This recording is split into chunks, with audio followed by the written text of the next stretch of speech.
أعوذ بالله من الشيطان الرجيم.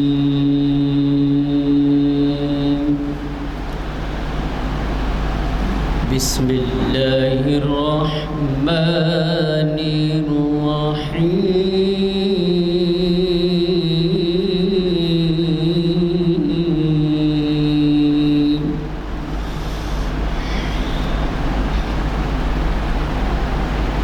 يا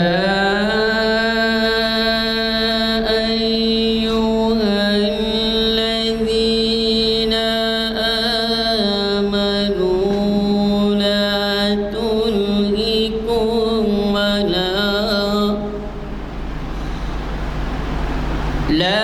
تلهكم ولا أولادكم عن ذكر الله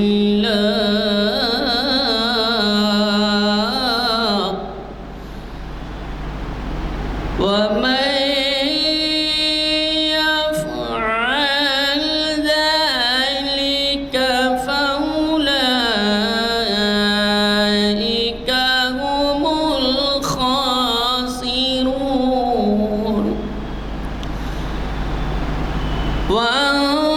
وأنفقوا مما رزقناكم من قبل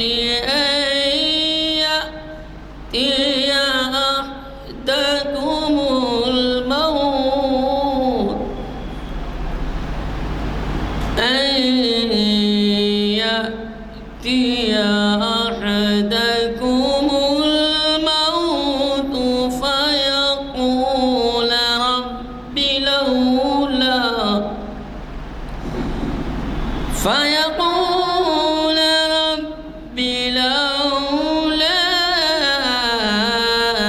أخرتني إلى أجل قريب فأصدق وأكن من الصالحين ولن يؤخر الله نفسا إذا جاء أجلها والله خبير بما تعملون. صدق الله العظيم. آج پہلی ذی القعدہ 1444 ہجری 22 میں 2023 عیسوی بعد نماز عصر جامع مسجد عالیہ کے کانفرنس ہال میں منعقد کی جا رہی ہے. شریعت انفارمیشن سروس کی 895ویں لیکچر ہے آج، اور عنوان ہے اسلامی شریعت کا تاریخی پس منظر. مخاطب کریں گے پروفیسر مجید بیدار صاحب. میں ادباً گزارش کرتا ہوں پروفیسر مجید بیدار صاحب سے وہ ڈائس پر آئیں اور ہمیں مخاطب کریں. من الشیطان الرجیم. بسم اللہ الرحمن الرحیم. اللہ کا لاکھ لاکھ شکر ہے کہ اس نے حیدرآباد کی بہت بڑی آبادی میں سے کچھ ایسے لوگوں کو چن لیا ہے جو مذہب اسلام، مذہبی جذبات اور احساسات کے تحت عالیہ مسجد میں جمع ہوتے ہیں. بہت بڑے انقلابات کی تاریخ یہ بتاتی ہے کہ مجمع سے انقلابات نہیں آتے، چند مٹھی بھر لوگ ہی انقلاب برپا کرتے ہیں. ہمارے ہندوستان کی تاریخ کا پس منظر بھی یہی بتاتا ہے. چند لوگوں کی وجہ سے انقلاب آیا. خدا کرے کہ جس مقصد کے تحت ان نشستوں کا اہتمام ہو رہا ہے اس جذبے کو اللہ صادق رکھے اور اس جذبے کو ہماری نئی نسلوں تک پہنچانے کا موقع بھی فراہم کرے۔ حاضرین کرام، در حقیقت بہت سی ایسی غلط فہمیاں ہیں جس کے پس منظر میں یورپ نے یہ ثابت کرنے کی کوشش کی کہ اسلام، اسلامی شریعت اور اسلام کے جو واقعات، حالات اور شرعی معاملات ہیں وہ عصر حاضر سے مطابقت نہیں کھاتے۔ یہ ایک غلط فہمی ہے۔ تو اس غلط فہمی کو دور کرنے کے لیے اسلامی شریعت کا، اسلامی شریعت کی تاریخ کا اور اس کے ساتھ ساتھ عہد با عہد اس میں پیدا ہونے والی مختلف آراء کا جائزہ لینا ضروری ہے۔ ہر انسان، ہر مسلمان، ہر جو ہے دین کی سوجھ بوجھ رکھنے والا یہ واقفیت رکھتا ہے کہ اللہ تعالیٰ نے قرآن مجید کے توسط سے جو احکامات صادر کیے ان احکامات کا مجموعہ ہی شریعت ہے، اور بہت سے معاملات کو کھول کھول کر بیان کرنے کے لیے پیغمبر اسلام حضرت محمد صلی اللہ علیہ وسلم نے اپنے احادیث کے ذریعے وہ چیزیں جو راز تھیں قرآن میں، جس کے لیے کہا گیا سرٌ و علانیہ، ہم نے بہت سی چیزیں ظاہر کر کے بیان کی، بہت سی چیزیں چھپا کر بیان کی۔ تو یہ بھید میں، راز میں جو چیزیں رکھی ہوئی ہیں اس کے پیچھے خدا اور خدائی خصوصیات کے توسط سے اللہ نے جو باتیں سمجھانے کی کوشش کی ہے اسی کا نام شریعت ہے۔ اور شرع محمدی سے مراد وہ تمام احکامات جو مختلف پیغمبروں پر نازل ہوتے رہے، آدم علیہ السلام سے لے کر عیسیٰ علیہ السلام تک، وہ تمام تعلیمات کو مجمل اور مقصدی انداز سے قرآن میں بیان کیا گیا، اور وہی شریعت محمدی ہے۔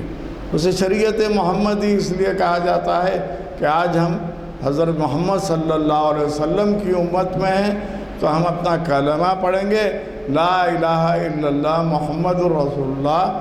تو محمد نے جو شریعت اللہ کے حکم سے نازل فرمائی وہ شریعت محمدی ہے۔ اس کے بجائے نوح علیہ السلام کے زمانے میں یا عیسیٰ علیہ السلام کے زمانے میں، زکریا علیہ السلام یا اس سے قبل ہم جب مطالعہ کرتے ہیں تو حضرت یوسف علیہ السلام اور اس سے پہلے ابراہیم علیہ السلام، ان کے زمانے میں جو کلمہ تھا لا الہ الا اللہ عیسیٰ روح اللہ، لا الہ الا اللہ داؤد خلیفۃ اللہ، لا الہ الا اللہ ابراہیم خلیل اللہ۔ تو ہم اب بھی جو ارکان حج ہیں ادا کرتے ہیں تو اس کو سنت ابراہیمی کہتے ہیں، اس کو سنت ابراہیمی کہتے ہیں، کیونکہ ابراہیم علیہ السلام نے اپنے صاحبزادے کو ذبح کرنے کے بجائے اللہ کی طرف سے نازل کیے ہوئے ایک دمبے کو ذبح کیا تھا۔ تو اس کا مطلب یہ ہے شریعت محمدی کوئی الگ شریعت نہیں ہے۔ ہر دور میں اللہ نے جن پیغمبروں کو بھیجا، ان پیغمبروں نے جو عمل کیا، ان تمام کا مجموعہ، ان تمام کا کلیکشن یہی شریعت محمدی۔ یہی وجہ ہے کہ ہم کو تاکیداً کہا گیا کہ آدم علیہ السلام سے لے کر عیسیٰ علیہ السلام تک جتنے پیغمبر ہیں ان کے جو احکامات ہیں اس کی تابعداری کریں۔ در حقیقت مسائل کا انبار کب شروع ہوا، کیوں شروع ہوا، کیسے شروع ہوا، یہ تاریخ اسلام کے پس منظر میں شریعت کو سمجھنے کی بہت بڑی ضرورت ہے۔ حاضرین کرام، زمانے کے تقاضے اور زمانے کے توسط سے انسان میں پیدا ہونے والی تبدیلیوں کو پیش کرنے میں قرآن، بلکہ یہ کہا جائے کہ قرآن اور احادیث اور اسلامی شریعت سائنس کی تعلیم سے آگے کی تعلیم ہے۔ اب لازمی ہے، سائنس یہ ثابت نہیں کر سکتی کہ آخر انسان کے جسم سے روح کیوں نکلتی ہے تو کہاں جاتی ہے، وہ ہوا ہے، پانی ہے، کیا ہے، سائنس ابھی تک ثابت نہیں کر سکی۔ کسی آدمی کے جسم سے روح نکلتی ہے تو پھر اس روح کو واپس کرنے کا کوئی جو ہے طریقہ سائنس کے پاس نہیں ہے۔ اس لیے کہا جاتا ہے سائنس کی حد جہاں ختم ہوتی ہے وہاں سے شریعت محمدی کا اطلاق ہوتا ہے۔ ہر معاملے میں اللہ تعالیٰ نے اس مذہب اسلام کی شریعت کو باقی و بلند رکھا ہے، قیامت تک باقی و بلند رہے گی۔ حاضرین کرام، حضور اکرم صلی اللہ علیہ وسلم کے دور میں پورا قرآن ایک ساتھ نازل نہیں ہوا، وقفے سے نازل ہوا، وقفے سے شریعت محمدی کا نفاذ ہوا۔ نماز پوری طرح واجب قرار دی گئی، فرض قرار دی گئی، اس کے بھی کئی مرحلے ہیں۔ در حقیقت اللہ تعالیٰ نے چونکہ انسان کو پیدا کیا ہے اس کی فطرت سے واقف ہے، اس لیے انسان کی فطرت کی مناسبت سے شریعت کا نفاذ عمل میں ہے۔ یہ اسلامی شریعت کا بڑا کمال ہے۔ اب تاریخی پس منظر میں حضور اکرم صلی اللہ علیہ وسلم کے دور میں حالت نشے میں بھی نماز ادا کی جاتی تھی۔ آہستہ آہستہ وضو کا حکم، غسل کا حکم اور اس کے علاوہ عبادتوں کا حکم وقفے سے نازل ہوا۔ یہ اس لیے کہ ہر چیز as gradual as the moon rise, پہلی تاریخ کو آپ چاند کو دیکھیں گے تو وہ 14ویں کا چاند نہیں ہوگا، وقت لگتا ہے۔ تو انسان کی فطرت کے مطابق شریعت اسلامی ہے۔ اس کا نفاذ کب ہوا، کیوں ہوا، کیسے ہوا، تاریخی پس منظر میں چند باتیں کہوں گا۔ پہلی چیز تو معذرت خواہ ہوں کہ حالات کچھ ایسے ہیں، شہر کے مختلف راستے مسدود، سڑکیں ٹوٹی ہوئی، اس گلی سے نکلو اس گلی میں جاؤ، تو نتیجہ ہے کہ اس سے پہلے بھی مجھے آنے میں تاخیر ہوگی، جس کے لیے معذرت خواہ ہوں۔ اللہ تعالیٰ کا بندہ وہی ہے جو معذرت کر لے۔ شریعت محمدی میں بھی اس کا اطلاق ہے۔ اگر کوئی اپنا گناہ قبول کر کے توبہ صدق دل سے کرتا ہے، وہ توبہ اللہ کے پاس بہت بڑا درجہ رکھتا ہے۔ کسی مذہب میں یہ بات نہیں ہے، اسلام میں۔ تو میں بتا رہا تھا کہ اسلامی شریعت کا نفاذ کب سے ہوا۔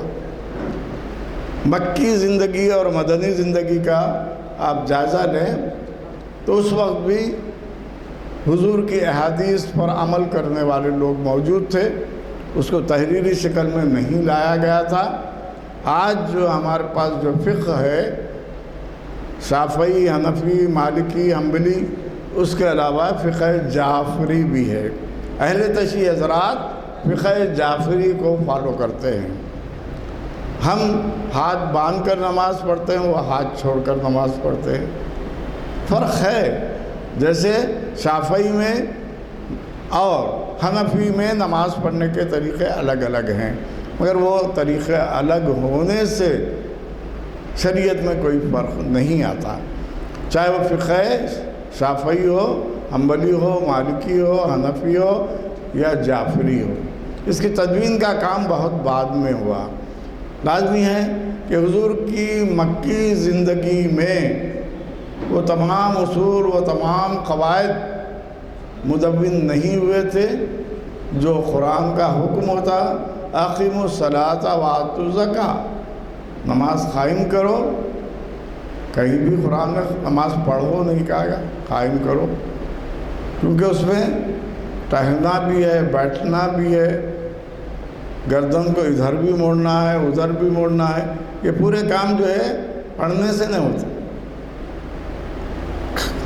کھڑے ہونے سے ہوتے ہیں۔ تو قرآن کا یہ اعجاز ہے، ایک ایک لفظ کے پیچھے پوری کائنات ہے، ایک ایک لفظ اللہ تعالیٰ نے ایسا چنندہ رکھا ہے کہ اس کے پیچھے پوری تاریخ ہے۔ تو تو میں یہ بتا رہا تھا کہ جیسے ہی 11 ہجری میں وصال حضرت محمد صلی اللہ علیہ وسلم ہوا، اس کے بعد تفرقے بڑھنے لگے، اختلافات بڑھنے لگے، احادیث کی تدوین نہیں ہوئی تھی، تو حضرت عمر فاروق رضی اللہ تعالیٰ عنہ کے زمانے میں ایک صحابی رسول کو آپ نے ایک مقام کا گورنر بنایا۔ انگریزی کا لفظ گورنر اسلام کے زمانے میں نہیں تھا، ہندوستان میں بھی صوبیدار کہا جاتا تھا، یہ صوبیدار بھی فارسی کا ہے، عربی لفظ نہیں ہے۔ تو جب آپ نے حکم مقرر کیا تو ان کو بلا کر پوچھا کہ تمہارے پاس کوئی مسئلہ آ جائے تو اس کا حل کیسے تلاش کرو گے؟ تو آپ نے فرمایا کوئی ایسی بات ہو جائے تو میں پہلے قرآن سے رجوع کروں گا۔ تو آپ نے فرمایا اگر قرآن سے کوئی جواب نہ ملے تو کہا کہ میں حضور کے احادیث سے رجوع کروں گا، اور اگر حضور کی احادیث سے کوئی بات بن نہیں پا رہی ہے تو کہا کہ میں اپنی عقل کا استعمال کروں گا، اگر تمہاری عقل سے بھی کوئی بات نہیں بن پا رہی ہے تو کہا میں اجماع کروں گا۔ آج ہماری شریعت محمدی پوری ٹکی ہوئے اجماع، دیندار، دین کا علم و ہنر رکھنے والے ایک گروپ جو نیک، صالح اور خدا کی وحدانیت کے قائل ہو، وہ متفقہ طور پر کوئی فیصلہ دیں، اس فیصلے کو ماننا اجماع کہلاتا ہے۔ تو ہماری دور حاضر کی شرعی زندگی میں اجماع کو بڑی اہمیت حاصل ہے۔ بہت سی چیزیں ہماری زندگی میں ایسی آ گئی ہیں جو حضور کے زمانے میں نہیں تھی۔ خون چڑھانا چاہیے یا نہیں، خون دینا چاہیے یا نہیں، کسی کا خون، کیا حضور کے زمانے میں کسی کا آپریشن ہوا تھا؟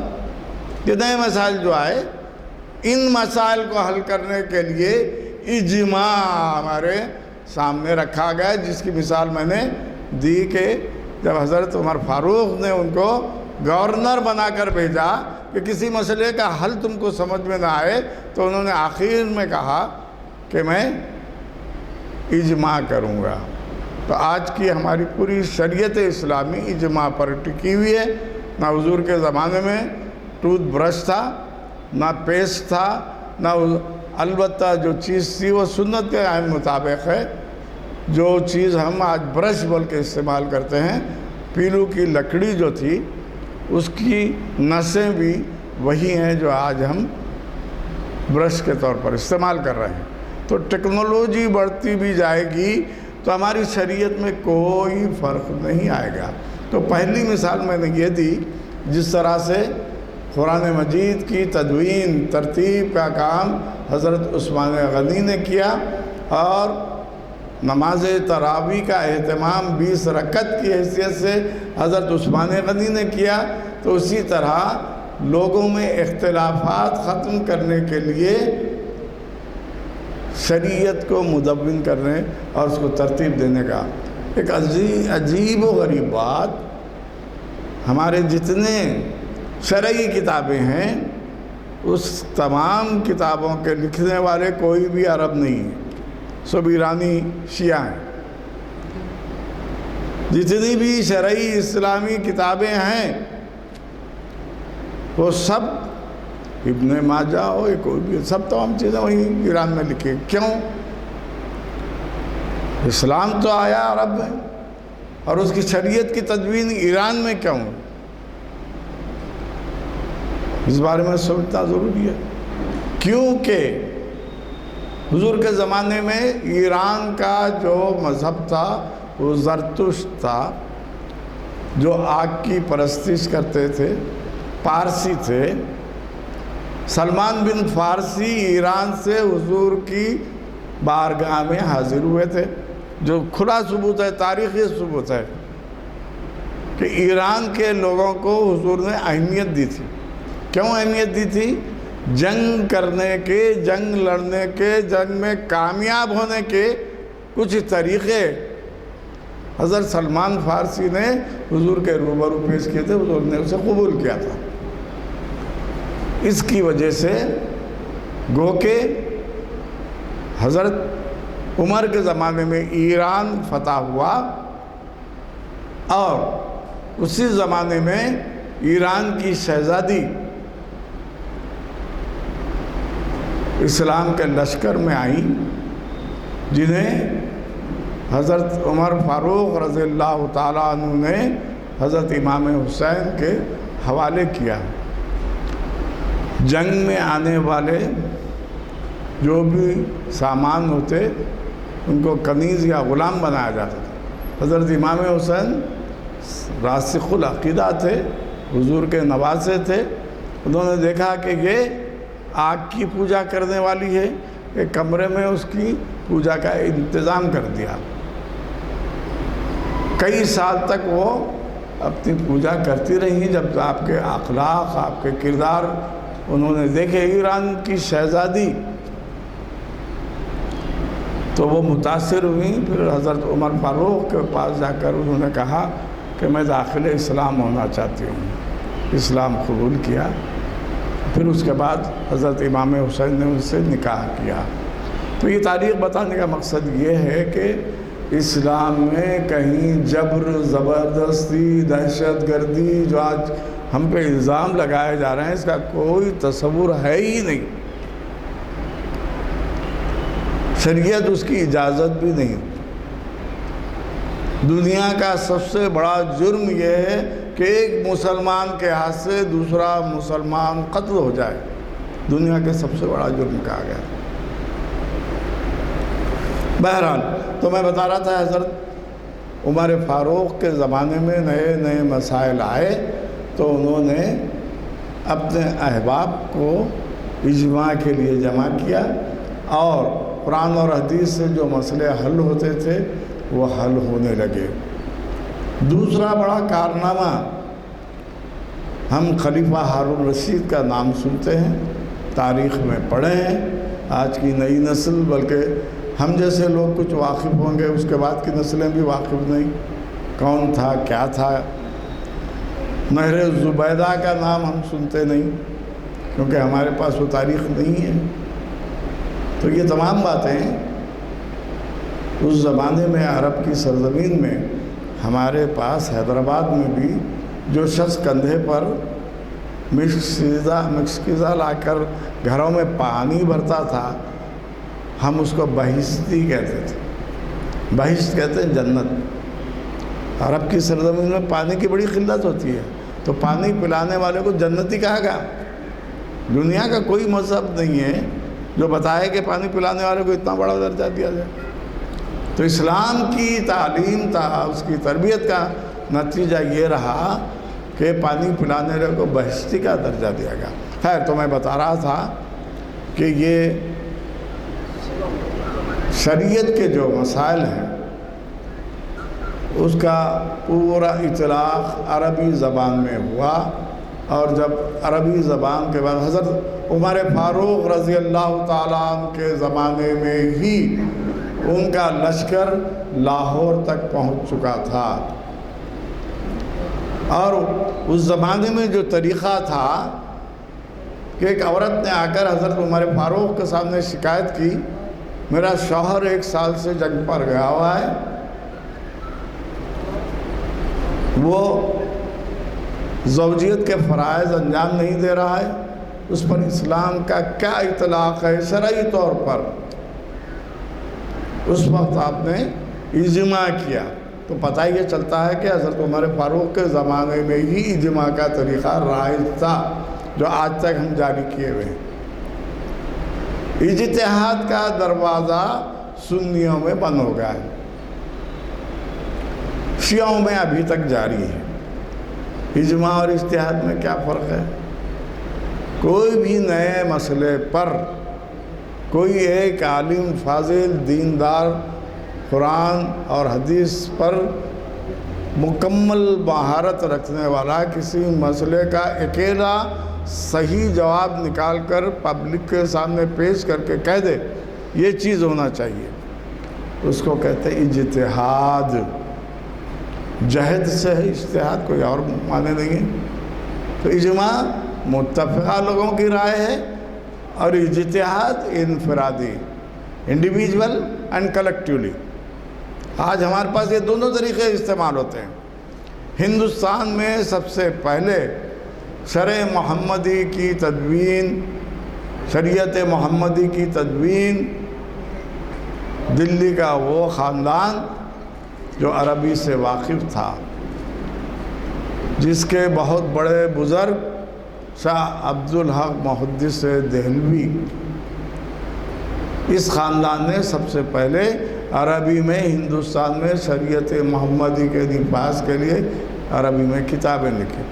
دوسرا بڑا کارنامہ ہندوستان کی سرزمین میں اورنگزیب عالمگیر کا ہے۔ مغل شہنشاہ تھے، شاہ جہاں کی رحلت کے بعد بادشاہ بنے، پھر دکن میں آ گئے، شہر اورنگ آباد میں آخری عمر گزاری اور 1707 عیسوی میں ان کا انتقال ہوا۔ 1682 عیسوی میں انہوں نے پورے ہندوستان، اس وقت کا ہندوستان آج کا نہیں تھا، اس وقت افغانستان بھی ہندوستان میں تھا، بنگلہ دیش بھی، پاکستان بھی، اور جنوبی کے بتایا جاتا 132 علماء کو 6 سال تک اورنگ آباد میں قیام کا موقع دیا اور ان سے تاکیداً کہا کہ شریعت محمدی کو مدون کرو۔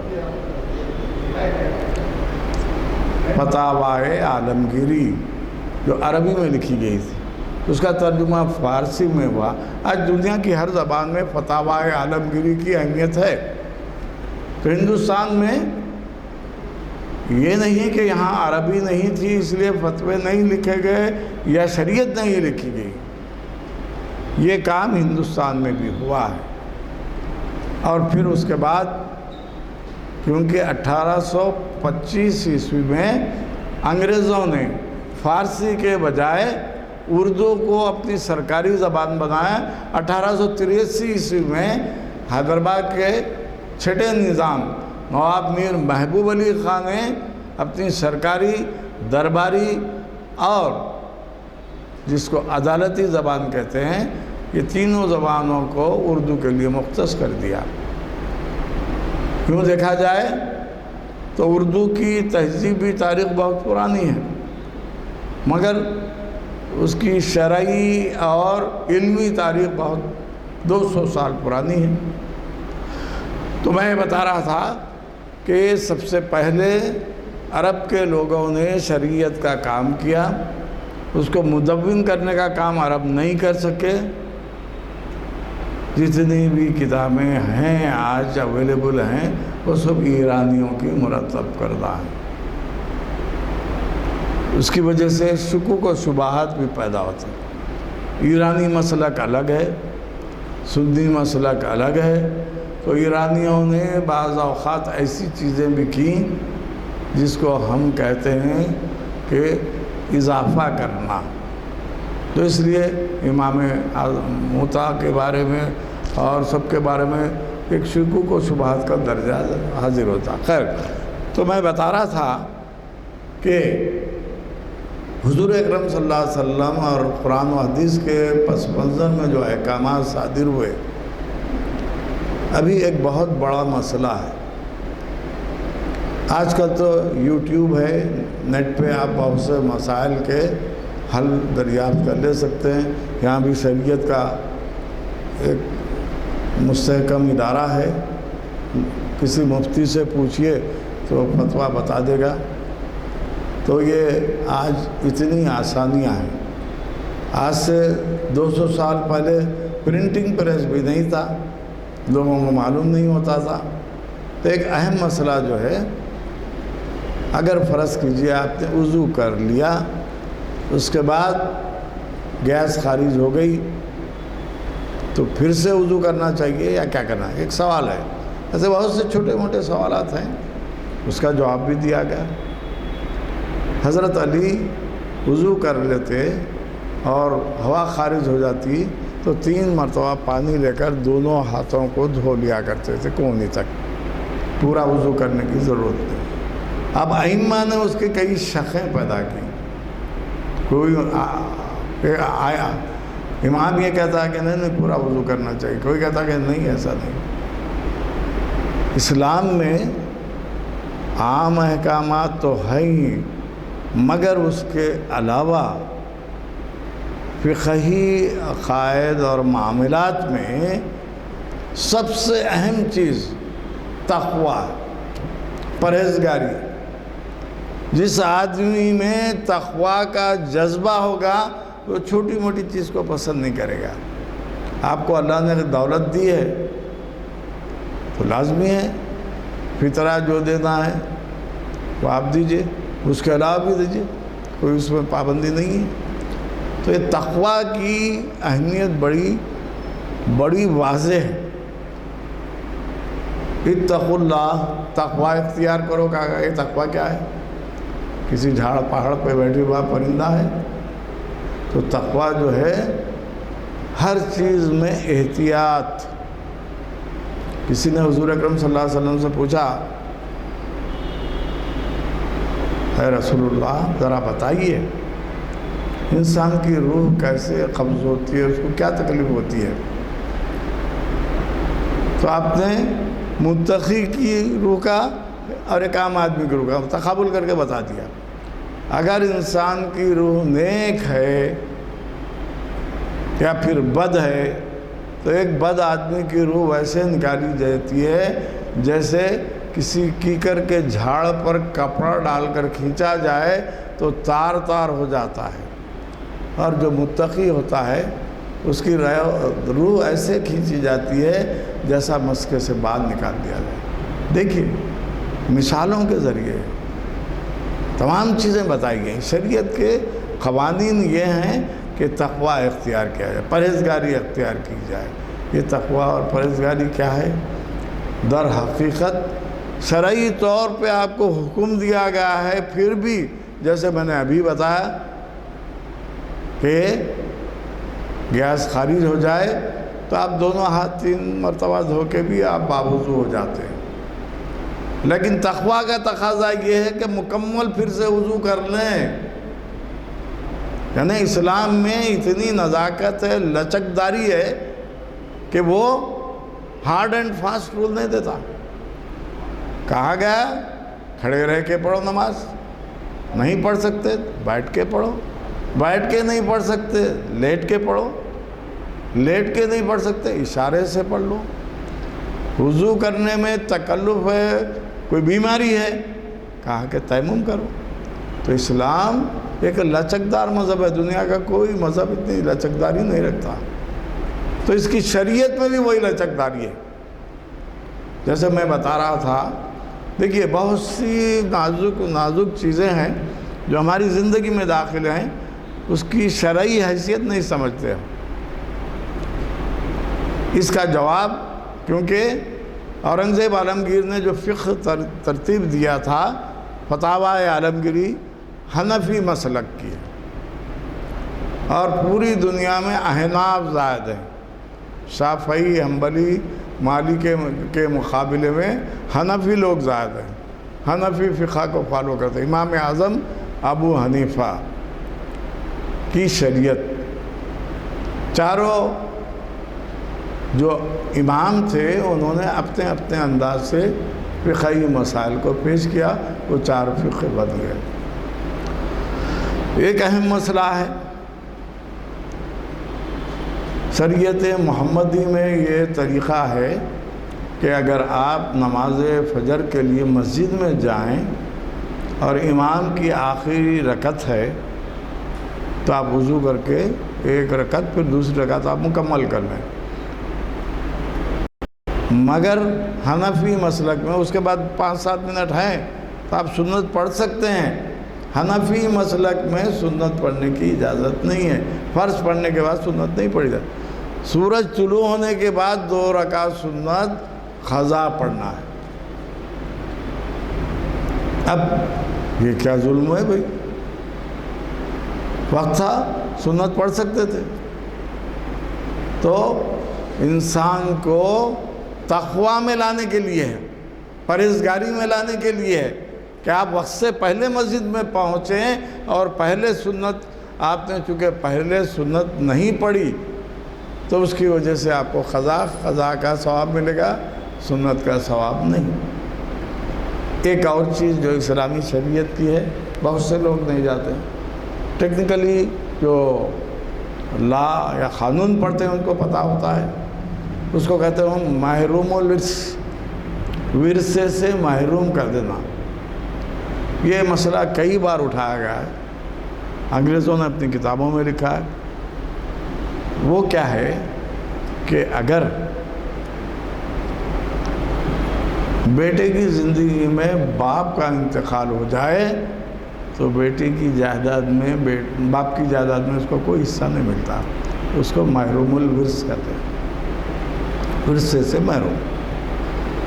اکثر لوگ کہیں گے یہ تو بہت ظلم ہے، اس کا باپ مر گیا، اس کو تو مدد کی ضرورت ہے، اس کے بجائے محروم الورث کیا طریقہ ہے؟ کافی مباحث ہوئے۔ اس کا جواب سر سید احمد خان نے اپنی تفسیر قرآن مجید جو 18 پاروں کی ہے، پوری مکمل نہ لکھ سکے، اس میں جواب دیا ہے۔ اور بہت سے مسائل ایسے ہیں خود ہمارے علماء نے بڑے پیچیدہ کر دیا ہے۔ سر سید یہ لکھتے ہیں جنت اور دوزخ دنیا میں ہی ہے، آخرت میں نہیں ہے۔ دنیا میں نیک کام کرو گے تم کو دنیا جنت دکھائی دے گی، برے کام کرو گے دنیا جہنم ہو جائے گی۔ ان کا اپنا آؤٹ لک ہے، ان کی اپنی سوچ ہے۔ لازمی ہے کہ میں بھی بی پی شوگر کا مریض ہوں، میرا دوست بھی بی پی شوگر کا مریض ہے، دونوں کے ایک بیماری ہے۔ مجھے کتنے پاور کی گولی دینا میرے دوست کو وہ ڈاکٹر سے طے کرتے ہیں، آپ نہیں طے کر سکتے، کیونکہ وہ اس فیلڈ کے اس میدان کے ماہر ہیں۔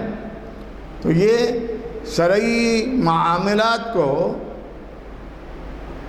ہر آدمی فتویٰ نہیں دے سکتا، ہر آدمی کا کہا ہوا فتویٰ نہیں ہے۔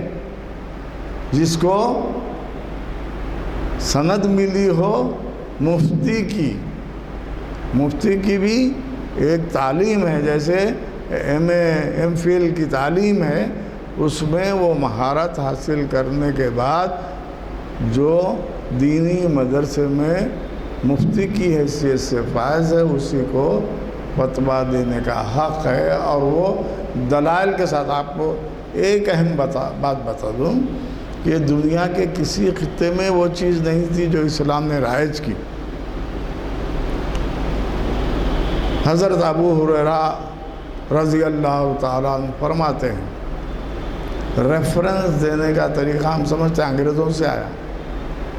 1400 سال پہلے کوئی بھی بات کہنے کے لیے ریفرنس دینا یہ اسلامی تاریخ کا مسلمانوں کا طریقہ ہے، سائٹیشن۔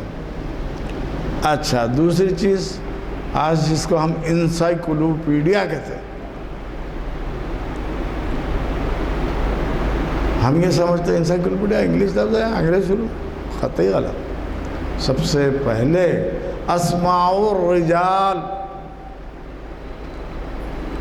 یہ علم ہے عربوں کا، میرے دادا کے دادا کے دادا کے دادا کے دادا کے پوری شجرہ پورا۔ دنیا کی کسی تاریخ میں 16ویں صدی میں تو امریکہ کا ایجاد ہوا، کوئی امریکن میرا شجرہ بتاؤ وہ تو نہیں بتا سکتا۔ آدم علیہ السلام سے لے کر حضور تک، بلکہ حضور سے لے کر آج دکن میں جتنے بزرگان دین کے آستانے ہیں، درگاہیں ہیں، ان کے شجرے آپ کو مل جائیں گے۔ مگر سب سے بڑی خرابی کیا ہے؟ میں میرے باپ دادا کو پہچانتا ہوں، میرے بچوں کو میرے پر دادا کا نام نہیں معلوم، ہم بتانا نہیں چاہتے، ہم دور کر رہے ہیں ان کو۔ ہمارے کلچر سے، ہماری تہذیب سے غربت دینے کے لیے کوئی طریقہ نہیں، نہ گھروں میں ماحول ہے۔ پہلے نانا نانی دادا دادی قصے سناتے ہوئے، اب میں ایک صاحب سے میں نے پوچھا کہ بھئی وہ حضرت یوسف علیہ السلام کے والد کا نام کیا تھا؟ جز بز ہو کے نہیں بتا سکے۔ تو ہماری اپنی اسلامی تاریخ سے بھی ہم بے نیاز ہیں۔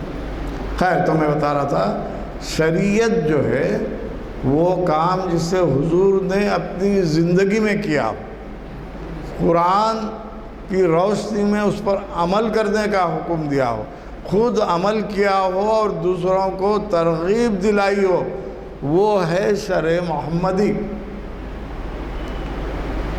اب ہماری حیدرآبادی زبان میں اللہیہ ملیہ کہا سو بات نہیں آتی، اس میں نہیں آ سکتی، حتیٰ کہ چاروں خلفائے راشدین بھی بولے تو وہ اجماع ہے تو ایکسیپٹ کریں گے آپ، وہ اجماع ہے، مشہور واقعہ ہے اور مصر کی تاریخ کا اہم واقعہ، حضرت عمر فاروق رضی اللہ تعالیٰ عنہ کے زمانے کا۔ مصر کے دریائے نیل میں طغیانی آتی تھی، پانی لبریز ہو کر شہر میں تباہی مچاتا تھا۔ ہمارے حیدرآباد میں ایک مشہور واقعہ ہے، پانی آیا بھاگو، حالانکہ ایسا کچھ نہیں ہوا تھا۔ تو لوگوں نے آ کر کہا کہ یہ مصر کے لوگ ایک خوبصورت لڑکی کو ہیرے جواہرات ہار پہنا کر اس پانی میں پھینک دیتے ہیں، وہ پانی خود بخود نیچے اتر جاتا ہے۔ آپ نے کہا تو یہ تو غلط ہے، شرعی اعتبار سے کسی انسان کی جان لینا پوری انسانیت کو خطرے میں ڈالنا ہے۔ تو لوگوں نے کہا کہ ایسا ہے، تو آپ نے قرآن کی ایک آیت کاغذ پر لکھ کر کہا کہ جب بھی دریائے نیل میں طغیانی آئے پانی چٹھی ڈال دینا۔ اس وقت سے اب تک دریائے نیل میں طغیانی نہیں آئی۔ کیوں؟ وہ تقوی اختیار کیے ہوئے تھے، وہ تقوی اختیار کیے ہوئے تھے، ان کی ہر بات کو اللہ تعالیٰ قبول کرتا تھا۔ علامہ اقبال نے کہا تھا، ہاتھ ہے اللہ کا بندے مومن کا ہاتھ، یعنی اس وقت خدا کی مدد شامل ہوتی۔ وہ چٹھی جو تھی، ویسے 1,00,000 چٹھی بنا کے بھی آپ کریں گے تو کچھ فائدہ نہیں ہے۔ کیوں؟ کہ وہاں تقوی تھا۔ اسلام تقوی کی، شریعت کی پابندی، تقوی کی پابندی ہو تو ہی اس کے درجے بلند ہوتے ہیں۔ کسی 10ویں کے بچے کو آپ پروفیسر ڈاکٹر بول سکتے ہیں؟ نہیں بول سکتے، جب تک کہ وہ M A M Phil P H D نہ کر لے آپ اس کو وہ درجہ نہیں دے سکتے۔ تو اسلام میں بھی ایک اور مسئلہ جو ہندوستان میں ہی نہیں دنیا کے ہر خطے میں ہے، اتنے بزرگان دین ہوئے ہیں، ہم سنتے ہیں پڑھتے ہیں، ان نکاح من سنتی ومن راغب عن سنتی فلیس منی، نکاح میری سنت ہے، اس سنت سے جو اعراض کیا، اس پر عمل نہ کیا، وہ ہم میں سے نہیں ہے۔ حضرت نظام الدین محبوب الہی شادی نہیں کیے تھے، بابا شرف الدین صاحب کی پہاڑی ہے، ان کی کوئی اولاد نہیں تھی، ان کی کوئی بیوی نہیں تھی۔ تو بعض لوگ یہ اعتراض کرتے ہیں کہ جب حدیث ہے، شرعی حکم ہے، نکاح کرو، پھر یہ کیا ہے؟ دیکھیے شرعی معاملات میں بڑے نازک مرحلے آتے ہیں، اس کا جواب کوئی مفتی دے سکتا ہے۔ ایک واقعہ سناتا ہوں، وقت کافی تیزی سے آگے بڑھ رہا ہے۔ تو کہا یہ جاتا ہے کہ تاریخ میں لکھا، رابعہ دوراں کا نام آپ نے سنا ہوگا۔ یہ رابعہ دوراں جو تھی اورنگزیب عالمگیر کی اہلیہ تھی، ان کا نام تھا دلرس بانو۔ رابعہ درانی بھی تھی، جو صوفی مسلمان عورتوں میں وہ ایک ہی صوفی ہیں، بہت خوبصورت تھی کہا جاتا۔ اس ملک کے شہزادے نے آپ کے لیے پیام بھیجا، لکھ کے بھیجا، حدیث لکھ کے۔ آپ نے کہا ٹھیک ہے، تاریخ طے ہو گئی۔ اس کے بعد عقد کے موقع پر آپ پہنچیں، ہاتھ میں ایک جو ہے ہتھیار لے کر، جیسے ہی جو ہے دلہا آیا انہوں نے